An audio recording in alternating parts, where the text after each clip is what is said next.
The Knoxville Regional for Tennessee baseball is set, and the Volunteers are playing their best baseball right now. Why, that is a scary thought for the rest of the field.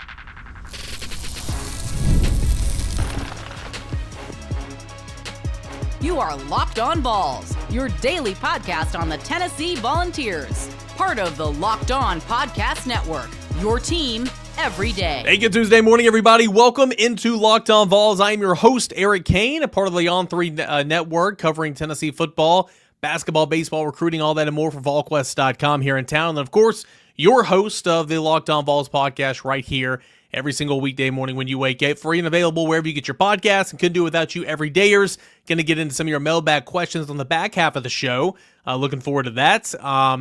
Loaded show coming up here today. Tennessee baseball, NCAA regional host. We didn't know at the time of the recording on Sunday afternoon for Monday morning show if Tennessee was going to be a regional host. Thought Tennessee would be a regional host, but went ahead and found that out late Sunday night. But now we know the field. Now we know the path to Omaha potentially for Tennessee. That's been a very up and down team this year.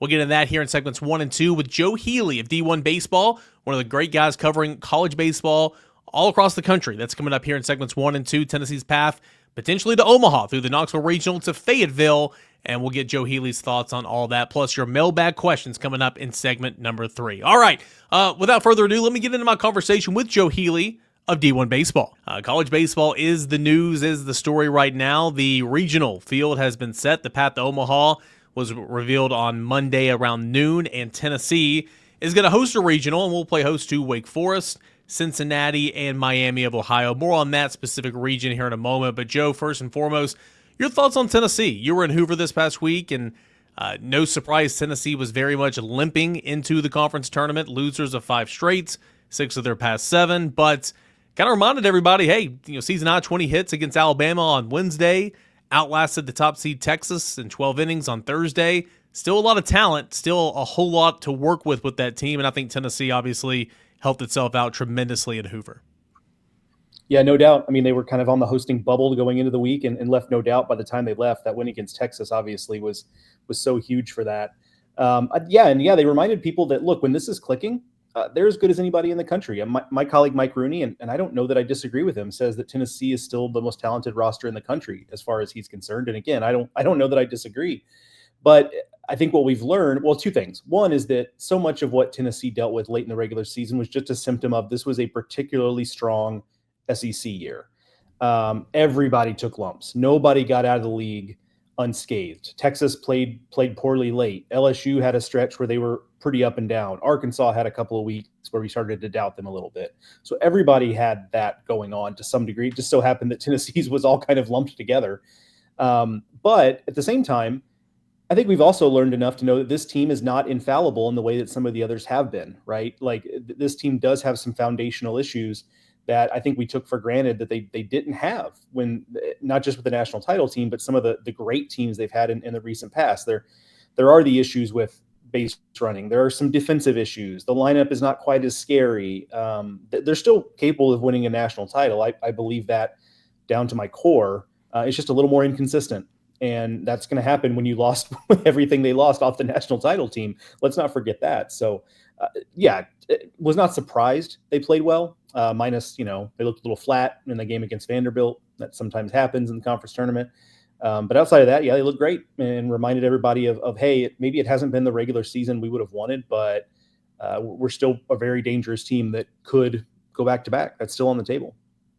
Yeah, so let's go there from a broader approach real quick. Not calling another trip to Omaha, not calling a national championship, but why can this team do just that? Why can this team go back to Omaha for, it would be the 4th time in the last 6 years? Why can this team maybe go back to back? What do you like about the nucleus of this team, the makeup of this team that gives confidence in the Vols, now as the calendar is just about to flip to June?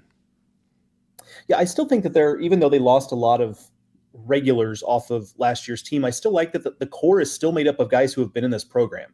Now, in some cases, that's Dean Curley, who's been in the program for all of 1 year. I get that, but still, that's not a newcomer. And I think that's helped make up for the fact that, you brought in a lot of older guys, and that's hard. Even well-meaning newly arrived players who are seniors, kind of like, or juniors or seniors, kind of like Keelan, Fisher, and Doyle, it can just take some time to kind of find your find your footing in a new program. So I think having the carryover from that team has been huge. And look, they have some cheat codes. Now, let's assume that Doyle is healthy. Obviously, he's been dealing with the blister deal for a long time, but let's assume he's healthy. That's a little bit of a cheat code, right? He's going to give you a chance to win every time he's on the mound. As long as Marcus Phillips is holding runners effectively, which he's done a better job of late, he's about as good as any number two you're going to face.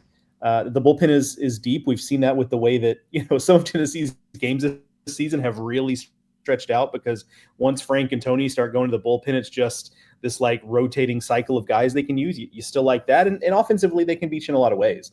This is not a team that has to win one specific way offensively, and that's just your listeners know this because Tennessee's been in Omaha a number of times of late. Like, you can't just swing from your heels and expect to win ball games in Omaha. You're going to have to make some things happen on the bases. You're going to have to play defense. You're going to have to, get something spectacular from some people, and they're capable of all of that stuff.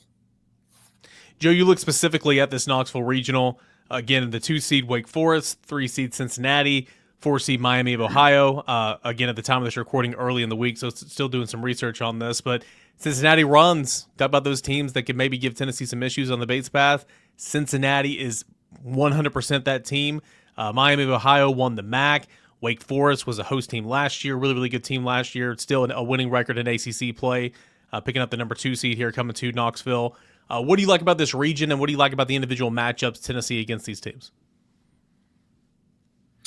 Yeah, so I think you hit on a little bit. Maybe this is where what you're thinking, and I'd be curious for your take too. Like, I think Cincinnati's actually the most dangerous team in this regional for Tennessee, for a couple of reasons. One is, I think Wake Forest is a very familiar type of team, and I don't just say that because they played in Omaha a couple of years ago. I mean it more just like where they were both in Omaha a couple of years. I just mean more like it's big time velocity on the mound. Sometimes the command is not 100% there. It's athleticism all over the field.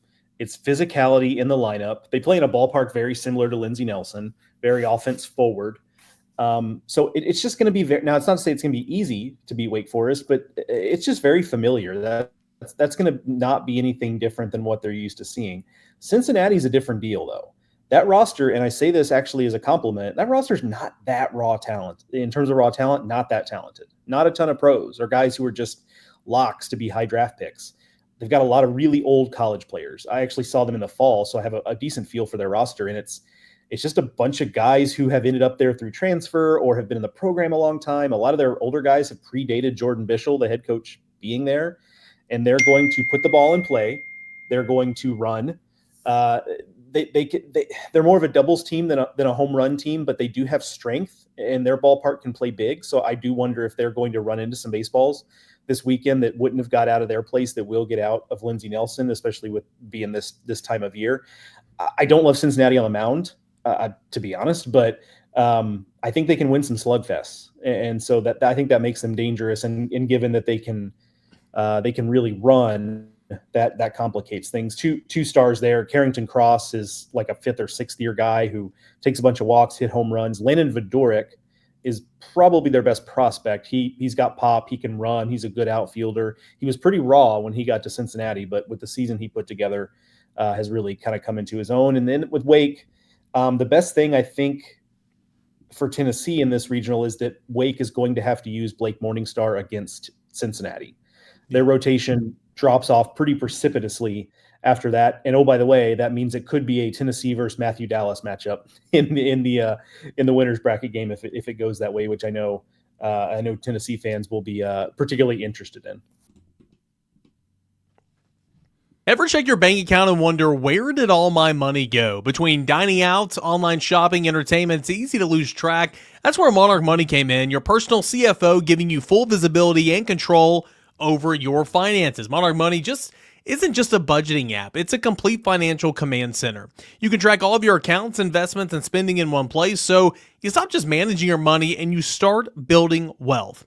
When I started using Monarch, I realized just how much money I was spending on food delivery, online shopping, stuff like that. Now I budget smarter and I save so much money. Instead of juggling multiple apps, I can use Monarch to check my finances, track my spending, and even plan long-term goals. Managing money with my wife is so much smoother than ever. I can track shared personal accounts, set goals, and stay on the same page without any stress. Take control of your finances like I did with Monarch Money. Use promo code LockedOnCollege at monarchmoney.com for 50% off your first year. That is monarchmoney.com, promo code LockedOnCollege for half off your first year. Again, monarchmoney.com, promo code LockedOnCollege. Well, there's a lot of storylines in this regard. So you got Griffin Merritt, who's been out of the program for 2 years, but he transferred to Tennessee from Cincinnati, was a part of that 23 Omaha team. So there's that. You got Matthew Dallas, who was here last year, and now he's pitching for Wake Forest. You have Josh Reynolds, who helps Frank Anderson out in the bullpen. He's a staffer. He came from Cincinnati, was the pitching coach for Cincinnati a season ago. There's quite a few different storylines in that regard. Miami of Ohio. So, two-part question. Tell me a little bit about the MAC champions, because we don't know anything, and I'm sure you know more than I do this early in the week. But also, if you were Frank Anderson, Tony Vitello, would you maybe think about pitching Marcus Phillips on Friday to avoid the potential of base runner Cincinnati matchup on Saturday and go with Doyle on Saturday? Yeah, I think I would. Because I think for what Phillips provides, I think that's still a good matchup against Miami, Ohio, because they're not going to have seen the type of stuff that he has. So I do think that's still a good matchup from that standpoint, and it does mitigate the worries about Cincinnati just running totally wild over Marcus Phillips. We'll see, though. I mean, you know this better than I do. Like, Tony does tend to be a traditionalist in terms of like how he puts things together. So I would actually be a little surprised if they shift the rotation, but we'll see. It's certainly on the table. Good program, Miami, Ohio. They've kind of been blocked in the MAC. You know, it's kind of like Kent State, Central Michigan, Ball State has kind of, you know, just been the trio at the top of the league for a long time, but they've always been good. Their head coach was an assistant at Indiana State for a long time, and that program obviously has had a lot of success of late. So they do have some of the hallmarks of those teams, a lot of strikes, and they're going to play good defense. They are absolutely not going to beat themselves.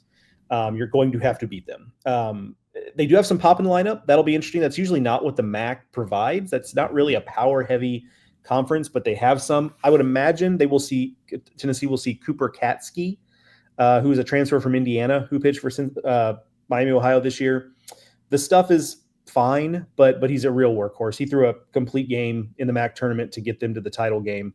That's their best starting pitcher. But the best pitcher overall is actually probably a reliever, Carson Byers. He's kind of that.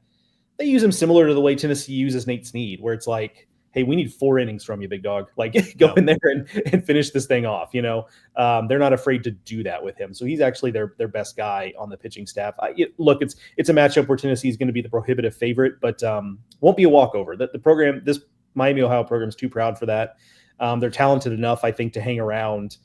So it's not going to – I mean, it might be, but I wouldn't guess this would be one where Tennessee puts up a 10 spot in the second and we're just kind of sleepwalking the rest of the way.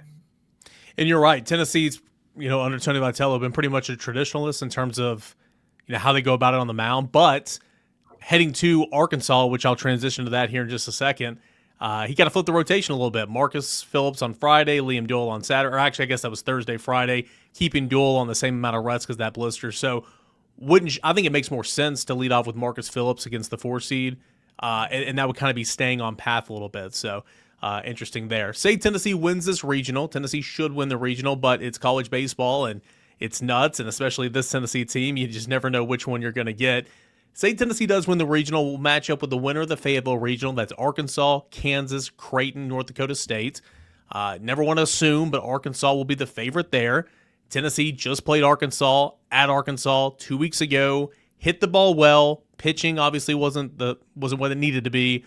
But what do you like about the potential of Tennessee and Arkansas round 2 supers with Omaha on the line? I mean, it might be the most talented possible super that we could put together. When you consider Arkansas just has this never-ending assembly line of guys throwing 100 miles an hour. Guys that don't even pitch that throw hard, right? So like the talent on display will be incredible. I mean, that's going to be an MLB scout's dream, that super regional. They're going to get a look at a lot of guys. So there's that. I mean, it's going to be a blockbuster. That'll be every one of those games will be on prime time on regular ESPN, probably, just given the talent on offer. I still think when Arkansas is playing its best, the best team in the country, The balance is just so good. When you have the pitching talent they have, and then the deep offense. I mean, yes, they have star power with Vahiva Aloy, the SEC Player of the Year, but they really are a lineup 1 through 9 that can hurt you. And they were disappointed, I think, not to get more games in Hoover. It was a quick exit for them, one and done, losing to Ole Miss. But and I wonder how that plays in, because it felt like as the season was ending, they were starting to hit their stride again.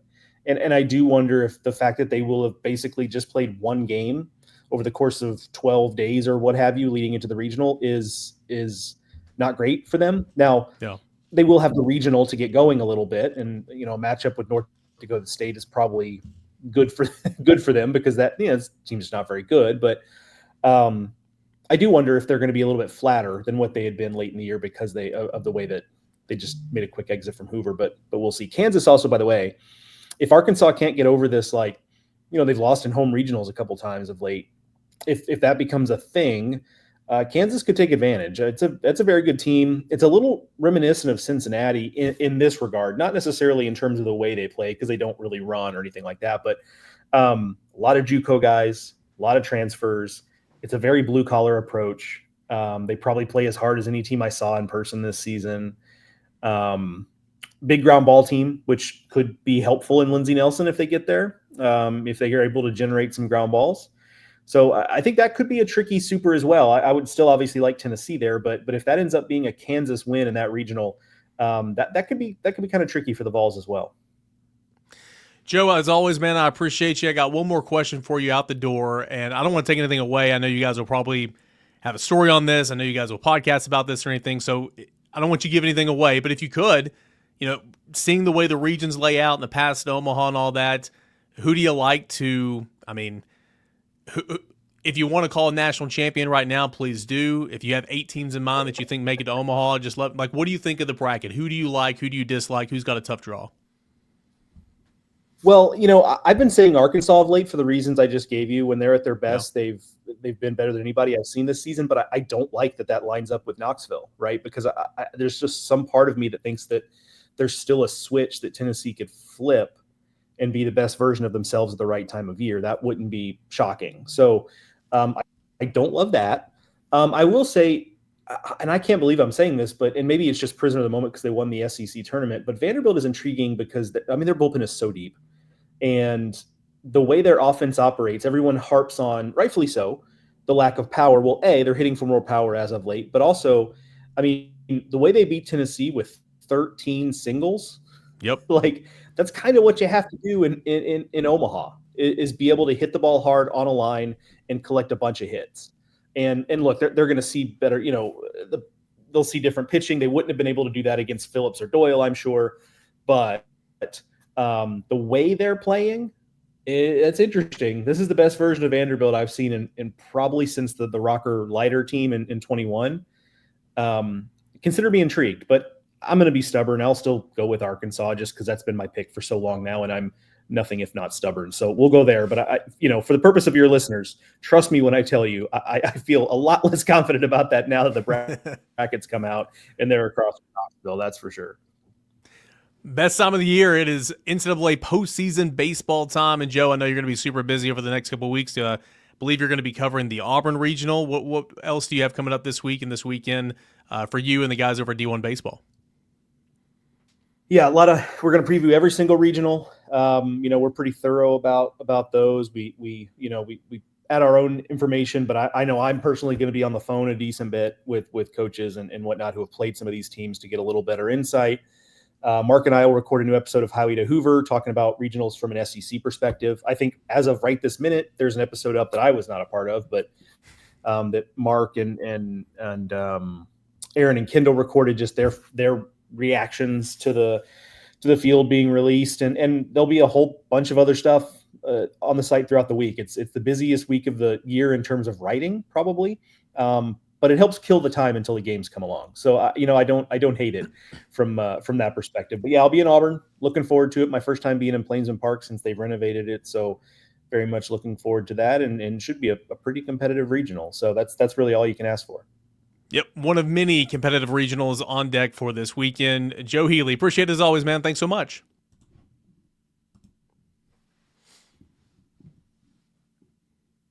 Always great to catch up with Joe Healy of D1 Baseball. Provided some really good insights there and some good analysis on the Knoxville Regional, college baseball postseason as a whole, all that and more. And had a lot of good stuff about Tennessee. Tennessee certainly helped itself out tremendously with its 2 wins down in Hoover this past weekend. All right, so we're at that point in the show, that point in the week, where we're going to answer some mailbag questions. Got a couple in here. This one's actually from a couple weeks ago from my guy Bruce over on the Locked On Vols channel. He says, if the defense is at the same level or better than last year, what will it take for coach to make changes on the offensive side of the ball if it takes another step back this year? It seems like we would have been even better last year if we had better play at wide receivers and offensive line. And after your Monday show update, I guess this was last Monday, sorry, Bruce, that all Tennessee players that are of any note are on the defensive side of the football, I worry that the offensive staff is not getting the job done.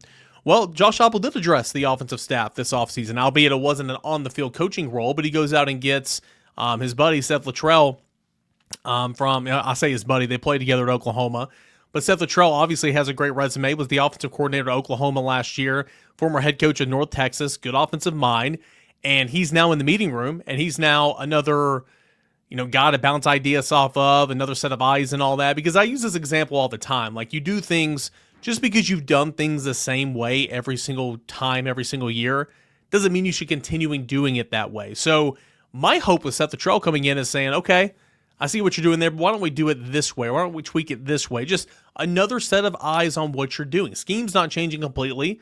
Okay, all this, there'll be some tweaks, but it's still going to be Josh Heupel's offense and Josh Heupel's defense. But I do think bringing in somebody else outside of your tree, if you will, was important. And so Josh Heupel certainly did address that.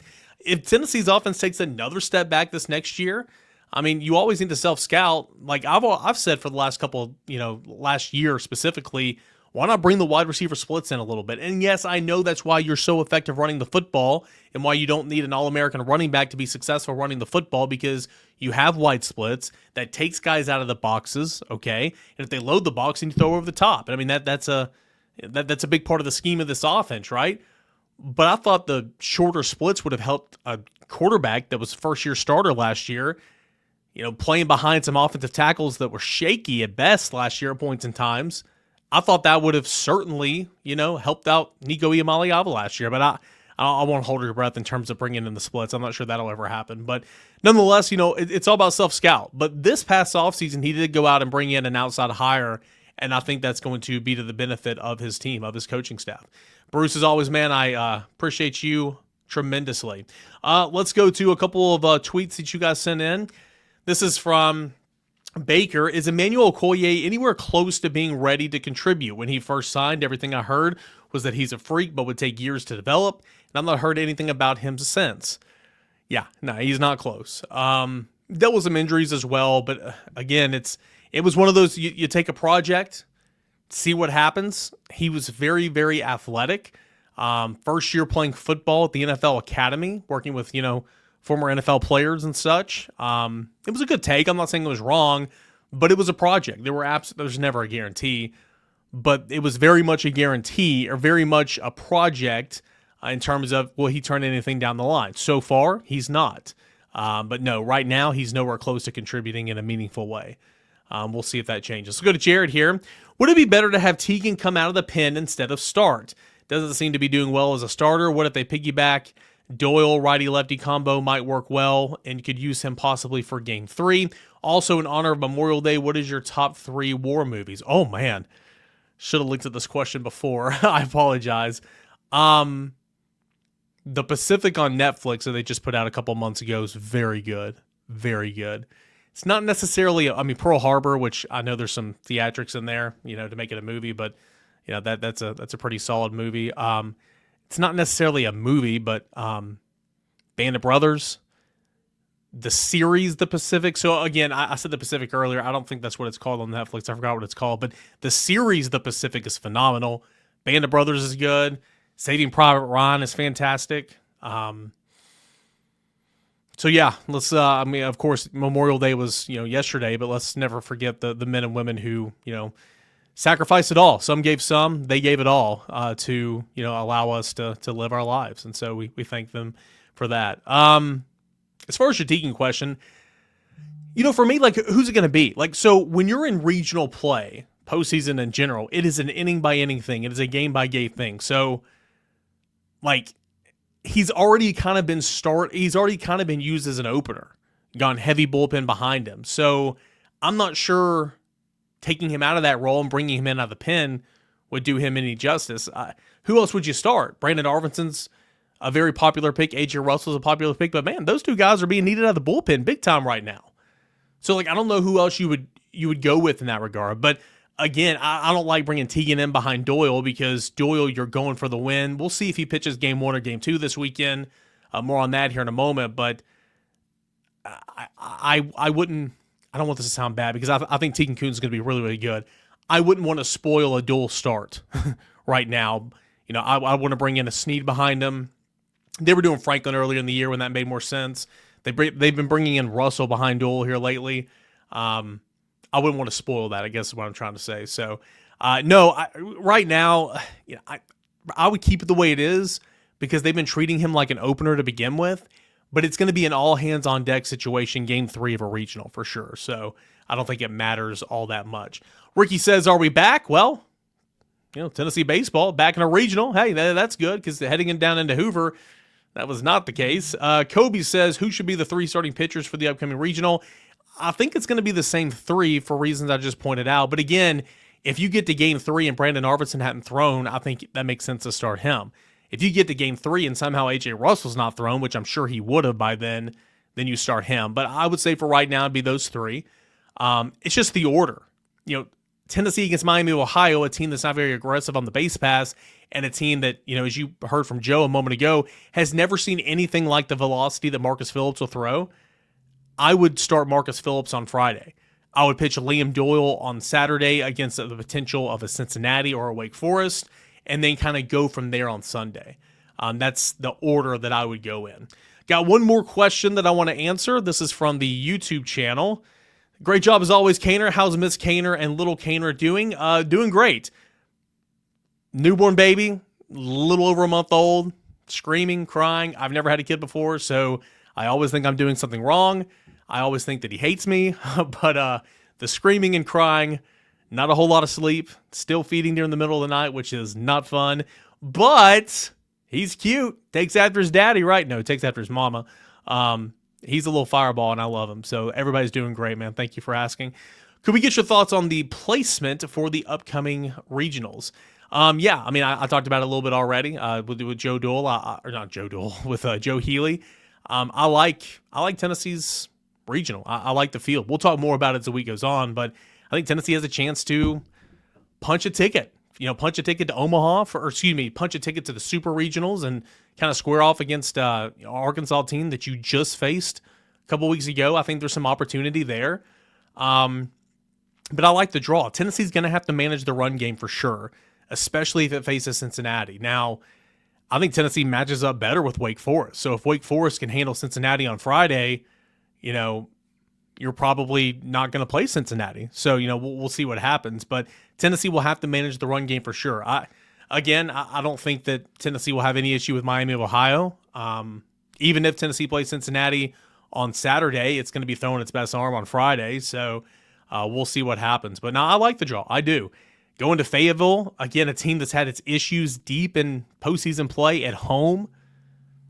Yeah, sign me up. I mean, Tennessee hit the crap out of the baseball at Fayetteville last, a couple weeks ago. So I like that. I like that for sure. But again, I do think Arkansas is a very, very good team. So, all right. I think that's going to do it here for this edition of Locked On Vols. Appreciate you guys for being here, making the show your first listen, your first watch each and every single morning. Can't thank you enough. Really, really do appreciate you for being here. We'll continue to talk Tennessee baseball throughout the week, Tennessee recruiting, the latest in regards to Tennessee football and more right here on Locked On Vols, your number one spot for Tennessee football news and entertainment. It is Locked On Vols. Appreciate you guys for being here, making Locked On Vols your first listen each and every single morning. And we'll talk to you again tomorrow. This is Locked On Vols.